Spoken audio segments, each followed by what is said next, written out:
Welcome to Dance with Disease. My name is Ren. In 2016, my index finger started wiggling, which is great if you're training a dog, but I don't have a canine companion. And then the word Parkinsons came into my life.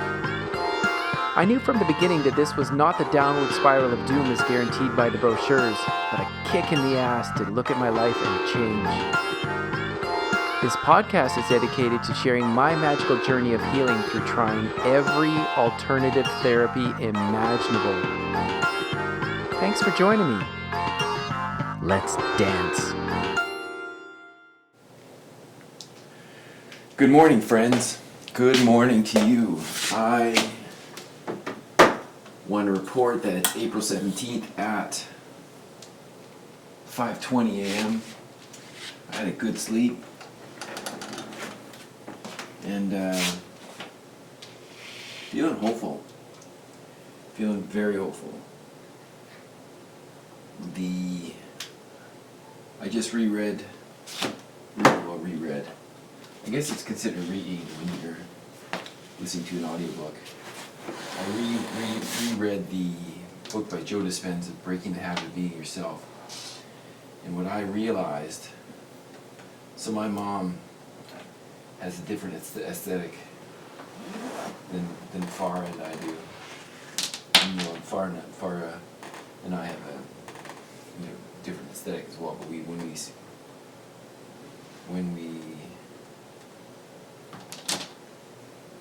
and my mom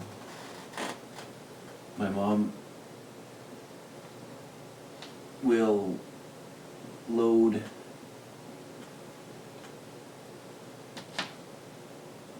if we weren't conscious about how we where are we here? There it is. If we weren't conscious about my mom likes thrift store trinkets, and we laid down the ground rules in the beginning and that will include plastic trinkets and knickknacks and things. She really appreciates those things. And the agreement was that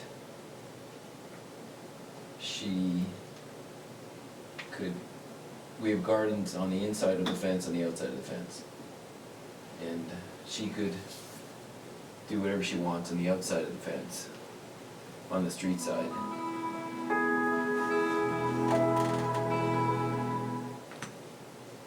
But on the inside of the fence, she's not permitted to do trinkets. So I go out to the garden, and what do I see? She started sneaking in some trinkets and hanging plants off the fence, which is also something that we don't want. So I approached her, my initial input was like, God, I don't want to deal with this.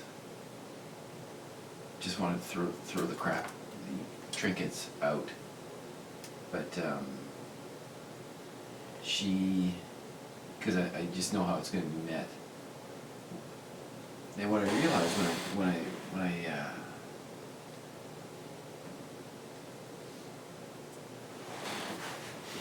so she got angry, and she started yelling, and I'm like, don't yell at me. This is what we agreed on. And in many ways, in this way, she'd be much like a child. She'll push a boundary, and then claim, well, in this case she claimed that she's in pain all the time. I don't know how those two relate. But what the most important part is that I saw that in myself. Maybe not to the same extreme, but it was great to see that and be able to acknowledge that that's how I've been. Yeah. Wonderful. Because her journey is her own. So to be able to see I'm going to break the habit of being myself. To see that happen in myself is glorious. Because this experience is difficult.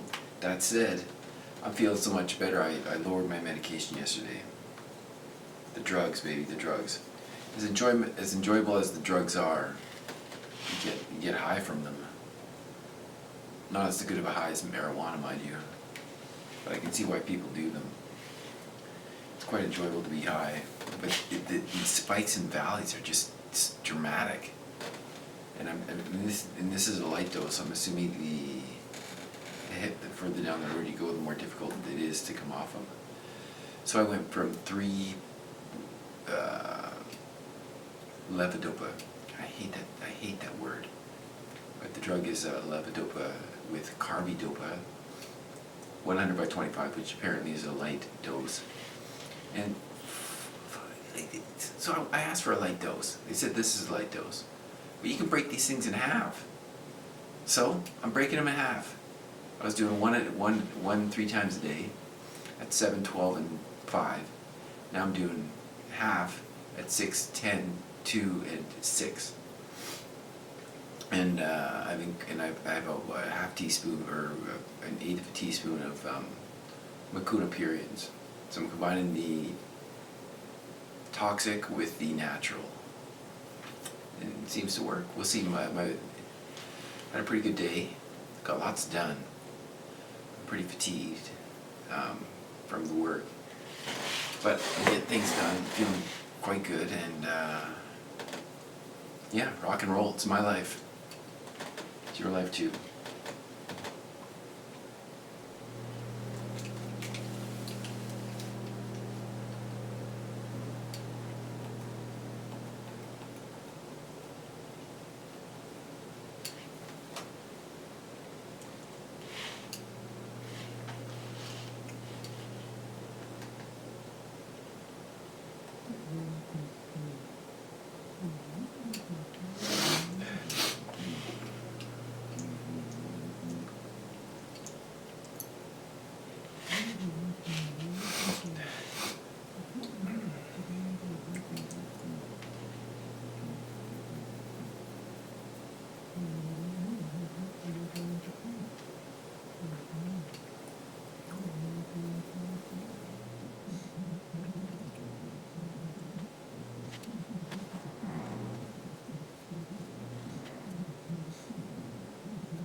as I search for some deep wisdom to share with you.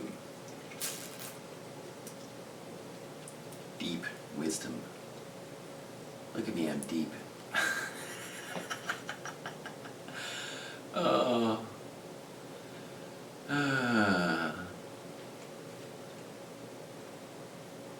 Yeah. Our body, our choice. Challenge is to not discredit somebody's training, despite not necessarily agreeing that they have enough training to be able to offer such profoundly life-altering interventions that affected the person's long-term cognitive health. Yeah, that's a challenge for me. To be able to respect that this person's doing the best they can. Challenge is their best may not be good enough. And it's up to me as an individual to decide whether that person, I have to respect the person, and I have to see them as a person. I have to be I have to be able to interact with somebody in their humanity for me to be able to trust them. Because if you're gonna cookie cutter me, I'm a different bird, as my wife would say. She's a different bird, and we're all different, which includes different biochemistries, and to offer the same method every time,